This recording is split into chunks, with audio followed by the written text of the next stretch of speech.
Josiane Bernard, praticienne en énergétique traditionnelle chinoise.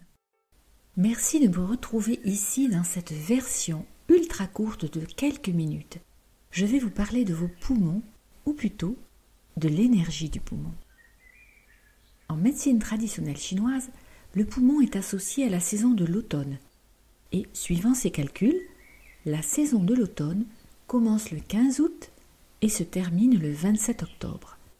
C'est donc pendant cette période qu'il convient de chouchouter tout particulièrement cet organe.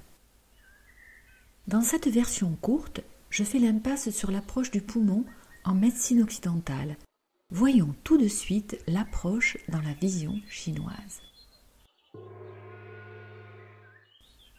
La médecine traditionnelle chinoise, qui se calque sur l'organisation féodale de la Chine ancienne, attribue au poumon le titre de Premier ministre. Et ce n'est pas une petite tâche, puisque le Premier ministre avait la charge de tous les ministères. Le poumon a donc de nombreuses fonctions.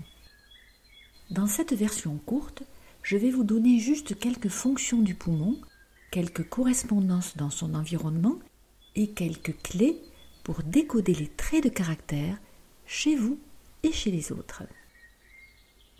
Donc, dans cette vision très succincte, je vais dire que le poumon est associé à la saison de l'automne et au métal. Mais il est ici question d'un métal très doux, un métal malléable qui sert à fabriquer des bijoux par exemple. Il est dit que le poumon gouverne la respiration, le qi, les liquides organiques et il contrôle la voix. Voyez-vous, une personne avec une bonne énergie poumon est une personne adaptable et souple et elle sait placer sa voix. Les personnes avec un bon poumon, comme on dit, sont des bons communicants, des bons commerçants qui savent s'adapter aux personnes et aux situations. Et elles ont compris et intégré ce qu'est le contact et l'échange. Par contre, une personne avec un dysfonctionnement de l'énergie du poumon pourra refléter l'énergie du métal, mais à ce moment-là, ce sera l'énergie du métal dur et rigide. Et là, on retrouve des personnes très rigides dont on dit qu'elles ne lâchent rien. Et ces personnes qui ne lâchent rien, ça vous parle, non? Et comme toujours, le mieux est l'ennemi du bien. Si la rigueur peut être une qualité, poussée à l'extrême, elle devient pathologique. En ce qui concerne les émotions, eh bien là, ce sont l'inquiétude, la tristesse avec ses chagrins qui peuvent léser l'énergie du poumon. Et comme l'esprit et le corps ne sont pas séparés, l'énergie de l'un vient en permanence alimenter l'énergie de l'autre, dans les aspects positifs ou négatifs.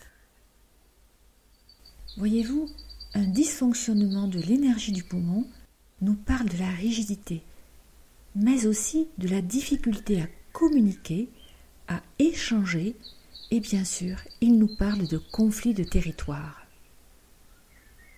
Mais cet audio ici est juste une introduction, une entrée en matière si je puis dire.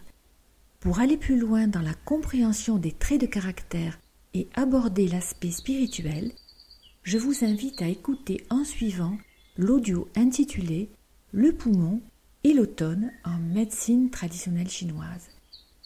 Je vous invite aussi à lire le petit article sur le poumon sur mon blog. Vous y trouverez quelques conseils et recettes adaptés à la saison. Je vous dis donc à tout de suite pour le décodage un peu plus approfondi de l'énergie du poumon au cœur de la tradition chinoise. Bye bye, à tout de suite.